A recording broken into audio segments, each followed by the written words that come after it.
Sampai kapanpun dia semampunya dia akan melakukan angsuran yang berikutnya, itu akan menjadi perdata. Karena sudah terjadi proses perdata tadi dan buktinya ada angsuran. Ada bukti transfer, bukti bayar, kwitansi misalnya, itu menyebabkan ini alat bukti, dan tadi alat bukti surat tadi, itu menjadi perdata. Ya, udah ada niatan nih Pak, ya. Kemampuannya yang belum tersampai. Betul. Contoh kalau misalnya kita punya hutang di salah satu lembaga, kemudian kita disomasi sama mereka karena kita tidak bayar. Dengan itikat baik kita datang angsur Pak, angsur sebagian. Ada tanda bukti store, ada tanda bukti terimanya kita bayar. Itu ketika lembaga itu mau mempersoalkan kita dengan cara pidana tidak bisa. Karena sudah ada bukti bahwa kami sudah beritikat baik membayar. Nah itu. Jadi bagi bapak-bapak para legal harus memahami bahwa kalau sudah ada angsuran hutang piutang itu menjadi perdata.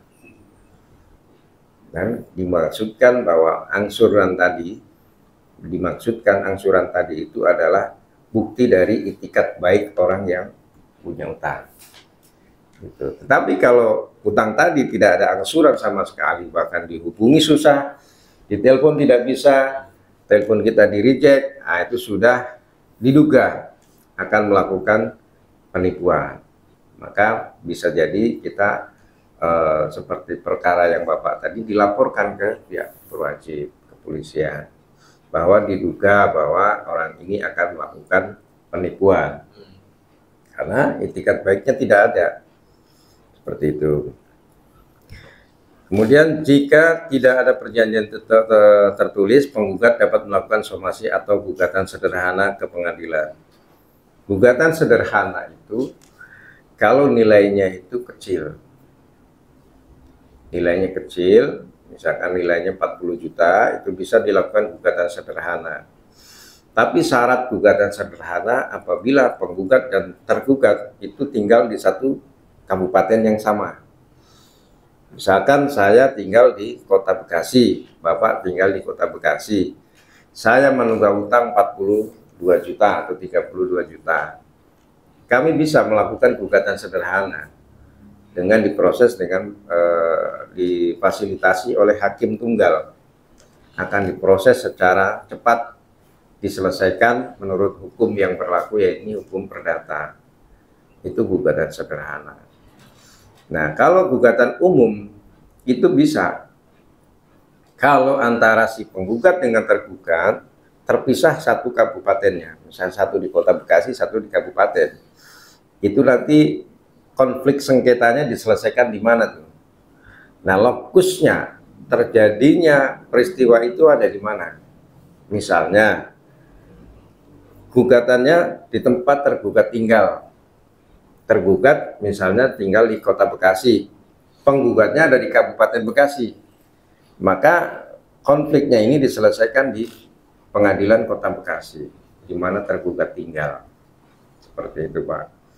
Tetapi kalau tergugatnya sama-sama di Kota Bekasi, maka diselesaikannya dengan cara gugatan sederhana. Gugatan sederhana itu cepat Pak. Dia sama dengan kayak tindak pidana ringan. Jadi hakim tunggal yang memeriksa proses gugat-menggugat itu secara cepat. Tetapi kalau gugatan umum itu diselesaikan dengan aturan persidangan secara umum. Dengan hakimnya, anggotanya 2 orang, hakim ketua 1 dengan panitera, dan melalui proses hukum acara perdata seperti biasa, seperti umumnya. Ada gugatan, ada mediasi, ada kemudian jawab menjawab, ada pembuktian, ada saksi dan sebagainya. Baik, selanjutnya perjumpaan utang dapat terjadi jika kedua utang tersebut dapat ditetapkan besarnya dan ditagih seketika. Nah, perjumpaan utang itu kalau masing-masing pihak ternyata sama-sama punya hutang. Nah, itu bisa diselesaikan dan ditagih besarnya seketika. Diselesaikan di saat itu dia bayar hutangnya, dia dapat duit, dia bayar hutangnya lagi gitu.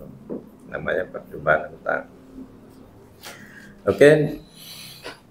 Kita masih membahas somasi. Dengan melakukan somasi, hingga pelaporan kepada pihak yang berwajib.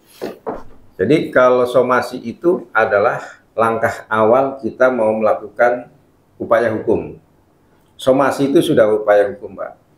Tapi dalam yang ringan-ringan, masih teguran. Somasi itu adalah ditegur dulu, diingatkan. Nah, somasi maksimal 3 kali, minimal 2 kali. Ataupun kalau sekali kita sudah somasi, dia ada menjawab, ada itikat baik, sudah selesai, berhenti. Kalau sampai 3 kali tidak diindahkan somasi kita, maka langkah hukumnya yang ke depannya itu bisa, kalau terdapat unsur penipuan, kita bisa lakukan pidana ke laporan kepolisian. Kalau ada perjanjian dan dia melanggar perjanjian itu, bisa kita gugatan perdata ke pengadilan dengan melampirkan atau membuktikan bahwa kita sudah melakukan somasi, sudah secara patut, sudah secara etika kita memberikan teguran kepada tergugat tetapi tidak diindahkan, maka langkah selanjutnya adalah gugat.